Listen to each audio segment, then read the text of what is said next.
شكرا يا ربي شكرا هديت قلبي شكرا نورت دربي شكرا شكرا يا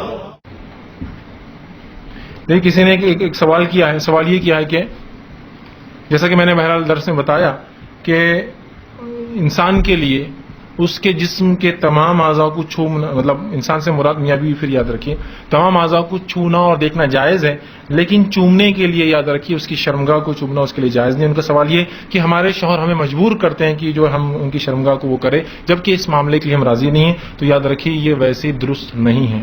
اس معاملے پہ ایک لمبی بحث وخا کی آپ کو ملیں گی، میں اس بحث میں نہیں جانا چاہتا ہوں، لیکن کچھ چیزیں اتنی واضح ہوتی ہیں اس پہ حرام حلال کے تعلق سے فتوے پوچھے نہیں جاتے ہیں، پوچھے نہیں جاتے ہیں. غیر موجودگی کے معنی ہر بار یہ نہیں ہوتا کہ وہ چیز درست ہے، پوچھے نہیں. جیسا کہ مثال کے طور پر اگر کوئی کہے پیخانہ حلال ہے حرام ہے، فتویٰ دیجیے اس پر، ایک کوئی ریٹرن ٹیکسٹ دیجیے رسول اللہ سے کہ یہ سمجھ رہے آپ بات کو.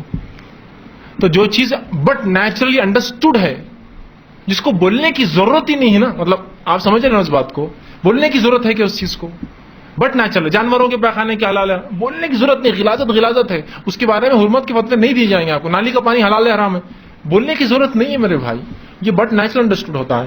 لمبی بحثوں میں لوگ جاتے ہیں کہ یہاں اتنی اجازت ہے وہاں اتنی اجازت ہے. میں کہوں گا جو سادی سی بات ہے اور جو سائنٹیفک ریسرچ سٹڈیز ہے وہ یہی ہے کہ اگر ہم شرمگاہ جیسی چیز کو اگر انسان منہ لگائے تو اس کے بہت خطرناک اثرات جسم پر ہوتے ہیں.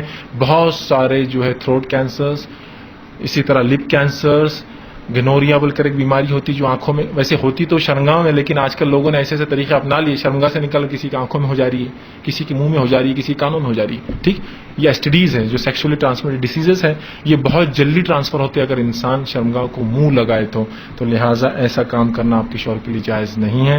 آپ ان کو سمجھائیے، آپ ان کو منائیے اور اس چیز کو ایکسپلین کیجیے. انہوں نے کہا کہ وہ میری لاکھ مطلب نہ چاہنے کے بعد بھی ایسا کرتے ہیں، تو آپ کی کراہت پہ انہوں نے عمل کرنا چاہیے. اور اس چیز کو دیکھیے، ایک چیز کبھی جائز ہوتی ہے لیکن اگر وہ پسند نہ کرے تو وہ بھی اسلام میں درست نہیں. جائز ہے لیکن ابھی دل نہیں ہے کسی کا تو بھی وہ درست نہیں ہے. تو اس طرح سے کرنا تو بالکل شرعاً درست نہیں ہے. تو لہٰذا آپ ان کو روکے، ان کو ٹوکے. لیکن بہرحال پھر بھی اگر آپ مجبور کر دی جائے تو مختلف طریقے آپ کے پاس ہے، آپ اس چیز سے نکل سکتے ہیں.